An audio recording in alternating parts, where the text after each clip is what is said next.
معروف لکھاری اور تجزیہ کار حماد غزنوی نے کہا ہے کہ فوجی اسٹیبلشمنٹ کے کاندھوں پر بیٹھ کر اقتدار میں آنے والے عمران خان اقتدار سے بے دخل ہو کر جیل پہنچنے کے باوجود طاقت، جارحیت اور تشدد کے راستے پر بگڑے دوڑے چلے جا رہے ہیں۔ اس دوڑ کا انجام کیا ہوگا صاف دکھائی دے رہا ہے، لیکن جانے نہ جانے، گل ہی نہ جانے، باغ تو سارا جانے ہیں۔ روزنامہ جنگ کے لیے اپنے تجزیے میں حماد غزنوی کہتے ہیں، پاکستان کی سیاسی تاریخ میں طاقت، ریاست اور مقبول سیاسی قیادت کے تعلق کو سمجھے بغیر موجودہ بحران کو نہیں سمجھا جا سکتا۔ وہ بتاتے ہیں کہ 1976 سے 1979 تک پیٹر کانسٹیبل اسلام آباد میں امریکی سفارت خانے کے ڈپٹی چیف تعینات رہے۔ انہوں نے ذوالفقار علی بھٹو کی پھانسی پر تبصرہ کرتے ہوئے ایک مقامی کہاوت استعمال کی تھی، بندے دو تھے اور قبر ایک۔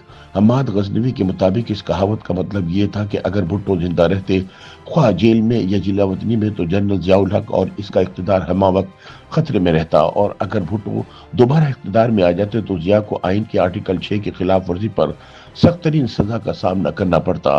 اسی خدشے کے تحت ضیاء نے بھٹو کو جسمانی طور پر ختم کرنے کا فیصلہ کیا اور ان کا جوڈیشل مرڈر کرایا۔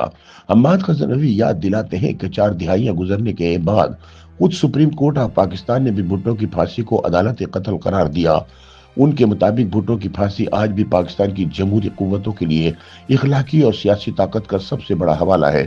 اس واقعے سے ریاست اور سیاست دونوں نے درست یا غلط کئی اسباق سیکھے۔ بھٹو کے بعد ریاست میں کسی بھی مقبول سیاسی رہنما کو قانون اور عدالت کے ذریعے سب کے سامنے ختم کرنے کی جرت نہیں کی۔ بے نظیر بھٹو کو بھی خفیہ ہاتھ نے نشانہ بنایا، عدالت اور قانون کو اس عمل میں شامل نہیں کیا گیا۔ حماد غزنوی کہتے ہیں کہ اس کے بعد بھی سیاسی رہنما گرفتار ہوتے رہے، جیلیں کاٹتے رہے، سزائیں بھگتتے رہے اور جلا وطنی اختیار کرتے رہے، لیکن وہ زندہ سلامت ان مراحل سے نکل آئے۔ ریاست اور سیاست کے درمیان وہ خطرناک بیانیہ دوبارہ کبھی نہیں ابھرا کہ بندے دو ہیں اور قبر ایک۔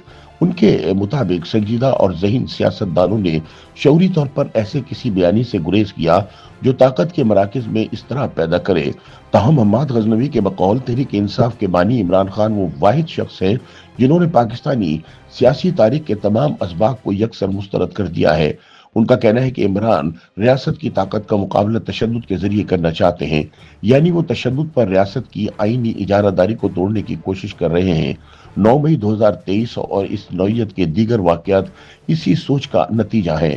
حماد غزنوی کے مطابق یہ تمام کوششیں ناکام ہوئیں اور آئندہ بھی ناکام ہی رہیں گی، کیونکہ تشدد کسی گوریلا تنظیم کی حکمت عملی تو ہو سکتی ہے، کسی بڑی سیاسی جماعت کی نہیں۔ وہ کہتے ہیں کہ تاریخ گواہ ہے کہ کمزور فریق کو تشدد کے راستے سے کبھی کامیابی نہیں ملی۔ تشدد کے استعمال سے تو طاقتور بھی گریز کرتے ہیں، وجہ یہ کہ کوئی کمزور طاقتور کے مقابلے کھڑا ہو جائے۔ اس بات کو سمجھانے کے لیے حماد ایک سادہ مثال دیتے ہیں کہ اگر کسی علاقے میں نیا ایس ایچ او تعینات ہو اور محلے کا کوئی بااثر شخص اپنے لوگوں کے ساتھ تھانے کا گھیراؤ کر لے، یہ افسر تعینات نہیں ہونے دیا جائے گا، اور پھر اس کی تعیناتی کے بعد تھانے کو جلانے کی کوشش کی جائے تو ایسا کرنے والوں کا انجام کیا ہوگا؟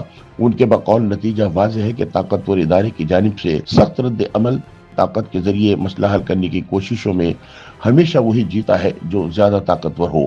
حماد غزنوی کے مطابق موجودہ حالات میں سب سے بڑا المیہ یہ ہے کہ عمران خان اپنی ناکامیوں کو سیاسی حکمت عملی کی کمزوری ماننے کی بجائے اسے طاقت کے مراکز سے براہ راست ٹکراؤ میں بدل رہے ہیں۔ وہ سمجھتے ہیں کہ ریاستی اداروں پر دباؤ ڈال کر یا تشدد آمیز مزاحمت کے ذریعے سیاسی راستہ ہموار کیا جا سکتا ہے، حالانکہ پاکستان کی تاریخ بار بار ثابت کر چکی ہے کہ ایسا راستہ ہمیشہ بند گلی میں جا کر ختم ہو جاتا ہے۔ ان کا کہنا ہے کہ ریاست کے ساتھ تصادم کا بیانیہ نہ صرف خود عمران بلکہ ان کی جماعت کے لیے بھی نقصان دہ ہے۔ اس بیانیے نے تحریک انصاف کو ایک عوامی جماعت کی بجائے مسلسل محاذ آرائی کی علامت بنا دیا، جس کا نتیجہ سیاسی تنہائی، تنظیمی کمزوری اور عوامی ہمدردی کے بتدریج خاتمے کی صورت میں نکل رہا ہے۔